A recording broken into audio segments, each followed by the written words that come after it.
Hello বন্ধুরা, Mimi's রান্নাবান্না চ্যানেলে তোমাদের সবাইকে স্বাগত জানিয়ে শুরু করছি আজকের রেসিপি। আজকের রেসিপি হচ্ছে অনুষ্ঠান বাড়ির স্টাইলে পটল চিংড়ি। এটা খেতে ভীষণই মজা হয় আর এটা বাড়িতে বানানোও খুব সহজ। তো চলো আজকের রেসিপি শুরু করা যাক। এটা বানানোর জন্য প্রথমে চিংড়ি মাছগুলোকে ভালো করে বেছে কেটে ধুয়ে নেব। তারপর পটলগুলোর গায়ে হালকা খোসা রেখে ভালোভাবে বেনিয়ে নিয়েছি। তারপর কয়েকটা আলুকেও মাছ দিয়ে কেটে ধুয়ে পরিষ্কার করে নিয়েছি। পটল চিংড়ি পারফেক্টলি বানানোর জন্য এতে কয়েকটা টমেটো লাগবে, তাই টমেটোগুলোকেও কুচি কুচি করে কেটে নিয়েছি।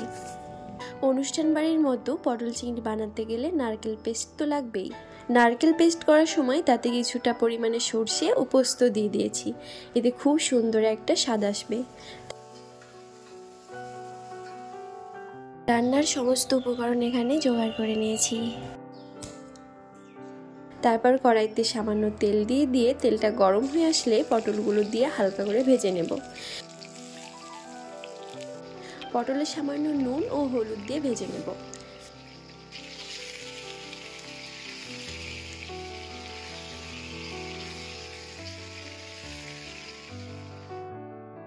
বাদামি কালার চলে আসলে পটলগুলো ভেজে তুলে নেব। ওই কড়াইতেই সামান্য তেল দিয়ে আলুগুলো ভেজে নেব।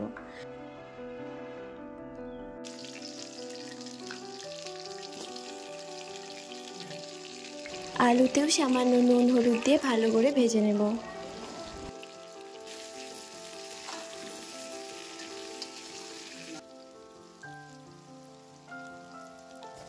আলুর কালার যখন হালকা চেঞ্জ হয়ে আসবে তখন আলুগুলো তুলে নিয়ে ওই তেলে চিংড়ি মাছগুলো দিয়ে দেব।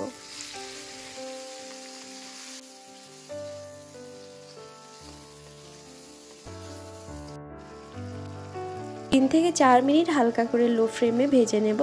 পটল চিংড়িতে চিংড়ি মাছ শক্ত হয়ে গেলে খেতে একদম ভালো লাগে না, তাই হালকা করে ভেজে নিয়ে কড়াইতে আরও কিছুটা তেল দিয়ে দেব। তেল দিয়ে ফোড়নে শুকনো লঙ্কা ও গরম মশলা দিয়ে কিছুক্ষণ নাড়াচাড়া করব। পেঁয়াজ কুচি ও লঙ্কা কুচিও দিয়ে দেব।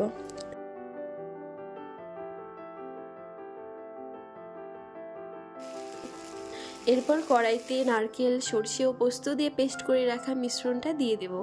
এরপর সামান্য হলুদের গুঁড়ো, লঙ্কা গুঁড়ো ও পরিমাণ মতো লবণ দিয়ে মশলাটা কষতে থাকবো।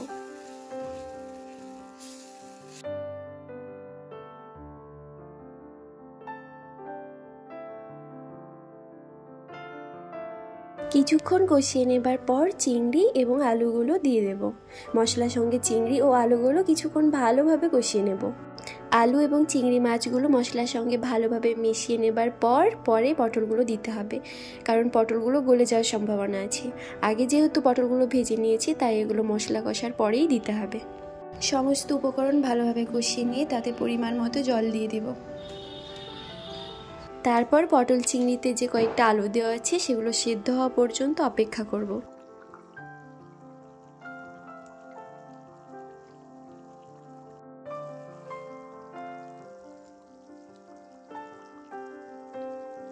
আলু সেদ্ধ হয়ে গেলে অন্য একটা পাত্রে তরকারিটা নামিয়ে রাখবো। এটা খেতে ভীষণই মজা হয়, আর এটা বাড়িতে যতক্ষণ না বানিয়ে খাবেন ততক্ষণ বুঝতে পারবেন না এটা কতটা সুস্বাদু। তো কম সময়ে এইরকম সুন্দর সুন্দর রেসিপি পাওয়ার জন্য অবশ্যই মিমিস রান্নাবান্না চ্যানেলটিকে সাবস্ক্রাইব করে রাখুন। আর এটা বানিয়ে খেয়ে কেমন হয়েছে সেটা অবশ্যই কমেন্টে জানাবেন।